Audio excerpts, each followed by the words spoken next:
Hello there, my name's Kaitlin Ferguson and I'm an artist that works at the University of Cambridge Museums.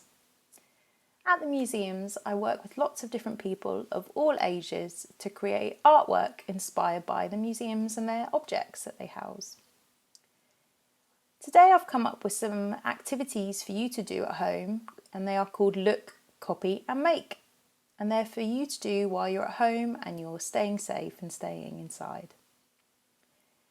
Each week we're going to be looking at a different museum, and this week we're looking at the Museum of Zoology in Cambridge.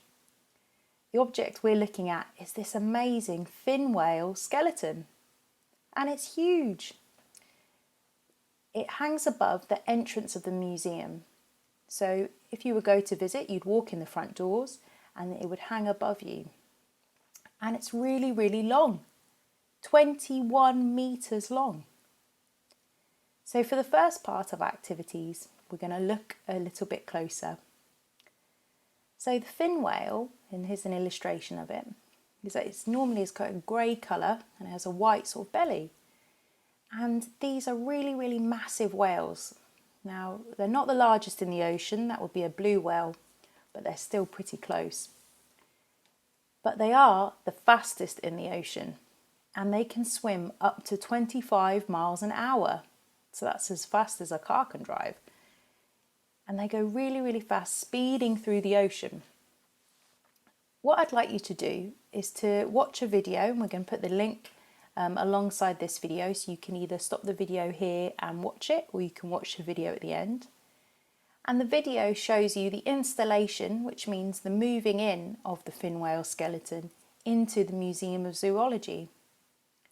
And you can see it took a lot of time to get all those bones in the exact place and hang it up in the air. Next up, we're going to look again a little bit closer, and I'm going to ask you a couple of questions.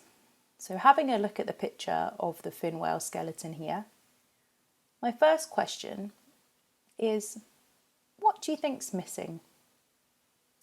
We can see the head, we can see the mouth, we can see underneath the flippers, the ribs, the spine. But at the back, there doesn't seem to be a tail. And the reason for that is there isn't actually any bones in this fin whale's tail. It's made of cartilage, so that's the same stuff as what your ears are made out of. So if you touch your ears, feel they're a bit wobbly, that's what a fin whale's tail feels like. And because of that, there's no bones left over for us to collect with this skeleton. Next up, I'm going to ask you, what do you think is in the mouth of the fin whale? So we'll have look a bit closer. Have a guess. And it's called baleen, and it's actually really, really fine. It's a bit kind of like hair. And what that is, it's a filtration system to help the whale eat. Now all that means is it's a bit like a sieve. So I did this video here to show you what it's like in a whale's mouth. So what the baleen does is it collects, so the fin whale would scoop up a big mouthful of water, and it would filter it to find the krill and the shrimp inside for it to eat, and then it would push all the water back out through the baleen and let it go. So what that's like is, here you can see I've got a bottle of water, and we imagine that that's a bit like seawater. And I've put some rice in that water, and you imagine that they're the krill, the little shrimp and the little fishes that the whale wants to eat. Now I've got a sieve here, so this is just a kitchen sieve, and you can try this if you like as well.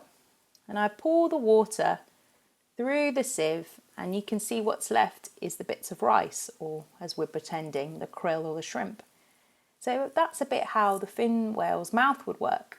All the food would be left over inside its mouth for it to eat. Right, next up, we're going to think a little bit about how the whale moves, and we're going to be thinking about copying it. Now the whale moves really fast through the ocean, and it does this by making its body kind of go in a wave shape. Can you do that with me? Your hand, and you imagine going really fast, speeding through the ocean. And you can keep doing that movement with your hand, or you could try using things around the house.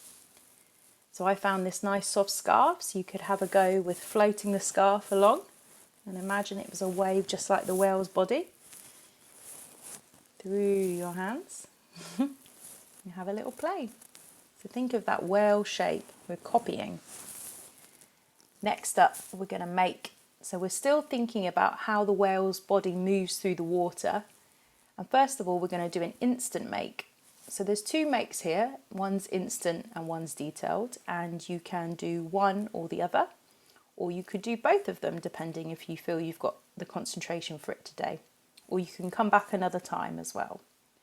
So first up, we're going to use this template that I've designed for you, and what you're going to do is you're going to print that out, or you could get an adult if you don't have a printer to help you draw your own whale's tail. And as you can see from my video here, you are going to cut out. Now you are going to follow the dotted lines, and if cutting is a bit hard for you, you can ask an adult to help you as well. And you are going to cut first of all along the dotted line for the strip of paper, and then you are going to cut out the whale's tail. Now what you're going to do is you are going to put your hand on the back of the tail, and you're going to put a little bit of glue down, and you're going to measure a strip of piece of paper to wrap around your wrist. Now what we're doing is we're creating a whale that can go on our wrist, on our hand, so we can flap it. But you want to make it loose enough so that you're able to get your hand in after. And once you've done, so I sort of measured my piece of paper, and then I folded it over and I cut it and I made a little flap, and then I glued it down. And then once it's done, you can put it on your hand like this, and you can have a tail, and you can, just like that same motion we were doing before with our hand, now we've got the whale's tail to see what it looks like. And what you could also do is decorate this tail in any way you like. So you could use pencils, colouring pencils, or pens, or felt tip pens. Right, for our second make, it's time to make some of the fin whale's flippers for us to use at home. Now, what's really amazing about these flippers is they actually have low bones in, similar to our fingers. So this picture here shows you what the inside of the fin whale's flipper looks like, next to a picture of what the bones in our hand looks like. And our hand on the right has 27 bones in, and you can see that the fin whale has quite a few as well. And because of that, the fin whale has got a lot of movement in its fins to help it swim really, really fast. So for our second make, like I say, we're going to try and make our own fin whale flippers. So what I'd like you to do is to get 2 pieces of paper, some glue, a pen or a pencil, and some scissors. And what you're going to do first of all is you are going to put your hand, the back of your hand, down on a piece of paper, and you're going to draw around your hand. If you find this a bit hard, or if holding a pen or pencil is sometimes a little challenging, again, you could get a helper to help you with this. So draw around your hand. There we go. Lift your hand up. And then what I'd like you to do is to draw that fin shape a little bit bigger all around the hand. Then what I'd like you to do is to cut out the fin and put that to one side. And on another piece of paper, I'd like you to cut out a thick strip, a bit like how we did before with the whale's tail, and then a thinner strip. And you're going to use those to create the loops to put your hand in. So a bit like before, you're going to glue one of the bits of piece of paper down. You're going to measure it around your wrist to make sure it's big enough for you to get your hand in. You're going to glue down, trim it if you need to, and glue down the other side. Now the little strip is for you to have for one of your fingers to go through. So just like before, glue down one end of the piece of paper, cut it a little bit shorter, and glue down the other side and loop it round, and then you have a finger hold. So what you're left with is 2 flippers like this. Now what you're going to do is you're going to make one for each one of your hands, and then you can put them on just like this. It's my flippers. I hope you like them. And you can practice swimming just like a fin whale. And just like the fin whale's tail, you can also decorate the back of these however you like. You could do a pattern, you could colour it in, whatever you fancy. And we'd love to see some pictures or some videos of you making, or some any kind of snapshots of your process. And it'd be great if you could send those in. We'd love to see them.